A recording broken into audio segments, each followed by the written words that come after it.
are approaching October 7th. Yeah. When the horrible massacre happened in Israel. Yeah. Where young children were murdered, burned, babies in ovens. That didn't happen. There were no babies in ovens. Oh yes, they were. No, there weren't. That's been refuted even by the Israelis. There were. No, there weren't. There were. There were no babies in ovens. Well. But let's agree. Hold on. Let's agree on what we do agree on, okay? A horrible massacre happened. People were killed in their homes. Civilians were killed, were raped. Stay with. No. Look. Let's agree there was bad enough without adding stuff to it, okay? Now, I'm telling you, there's been no evidence of mass deliberate rapes.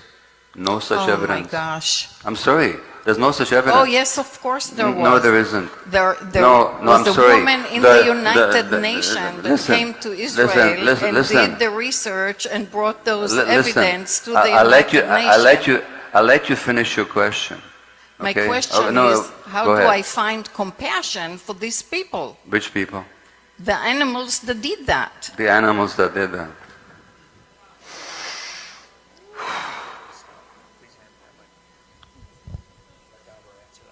I get your point of view, okay?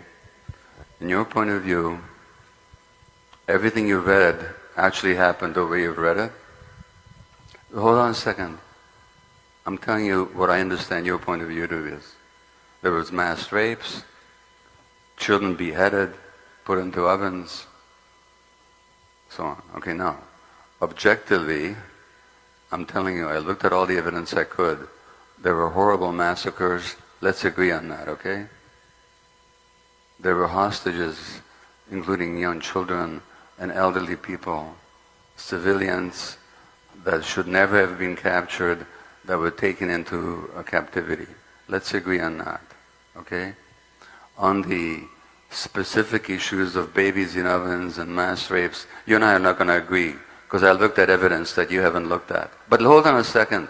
Let's just agree on what we do agree on, okay? And then let's take your question.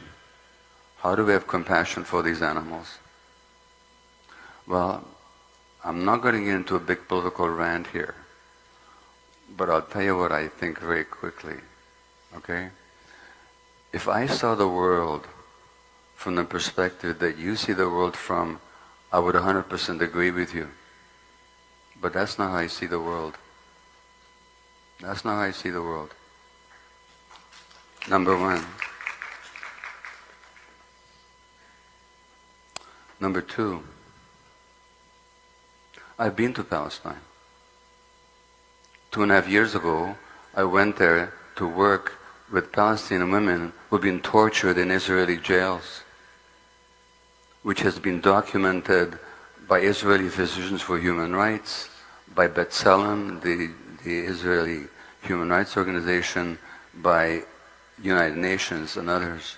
Nobody ever talks about the thousands of Palestinians. Did you know that 2 Palestinian doctors were tortured to death recently by Israel? Doctors tortured to death. Now my question to you is, and I'm not going to go into the history, this is not the place for it, but I have a different view of the history. I used to see it the way you do. I don't anymore. I'm not gonna go into how I do see the history, because this is not the. Just let me finish. Honest to God, I'll give you the last word. I promise you. I do promise you that. Okay. History did not begin on October the 7th. And here's what I know. Most of my fellow Jews. Now in Canada, you know, I mentioned the residential schools. In Canada, 4 years ago, there was a poll, a national poll. Now thousands of children died in those schools. People were tortured, raped, all kinds of stuff. Not even controversial. There was a poll in Canada. 70% of Canadians 4 years ago said they knew nothing or little about the residential schools. 70% of Canadians knew nothing or little about the residential schools. So what happened to indigenous people? If you do a poll in the United States based on all the Hollywood movies that people have seen, until very few years ago and even now, most people will know nothing about what happened to the indigenous people here. Nothing. The genocide, the torture, the rape, the starvation. They know nothing about it. And in some states in the United States, it's illegal to even to teach it in the schools. Now, do you think the average Jew knows anything about the indigenous people of Palestine? No, just a second. So, these animals that you talk about, the first massacre of Palestinians in Gaza didn't happen last year. Didn't even happen 4 or 5 years ago when they killed hundreds of children with their bombs. It happened in 1956. But just let me just a second. In 1956, they massacred 200 civilians. Do you know about it? Do you know about it? You've never heard of it. Of course you haven't heard of it. That's why you can call them animals. Otherwise, you'd see them like human beings like the rest of us. Anyway, I'm done. Go ahead. Yeah. So human beings can murder and rape and maim and cut breasts of women, that's okay? No, it's not okay. Well, that's the message you're giving. Did I say it was okay? That's the message you're giving. That's the claps Okay, I'm hearing. how many of you heard me say that it's okay to rape and kill people? Raise your hands. I will finish with one thing. By the way, there is a Nova. By the way, how do you feel about the rapes of Palestinian women by the Israeli army in 1948? That's a false. No, it's not. Yes, it is. No, it's not. Yes, it is. You know what? You want to believe me? Read the Israeli historians. Well, I we're can give you the different in our names. opinions. I lived it. No, I can give you. I lived it. I lived in Ashkelon. I can give you the names Let of the. me tell you one thing. In the United States, we teach kids, I'm sorry, you will let me finish. In the United States, we teach kids how to be in fire alarm. Okay, I'm done. This is what happens, people, is you and I don't live in the same world. But let me tell you one thing. This is not about you and I, okay?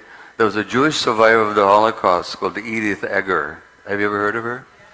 Okay, she's a therapist here in California. She was on the same train to Auschwitz as my grandparents. Okay, okay, I'm telling you something now, okay? I'm not debating with you anymore. You and I don't live in the same world. We don't. You're a good person, good heart. We don't live in the same world. Just let me finish. Edith was on the same train to Auschwitz as my grandparents. Her parents were on the same train. My grandparents didn't survive. Her parents didn't survive either. She did. And at some point in her book called The Choice, which is worth reading, she goes back to Berghof, I think, which is Hitler's lair in the Bavarian Alps. And she goes back there to forgive Hitler. Okay?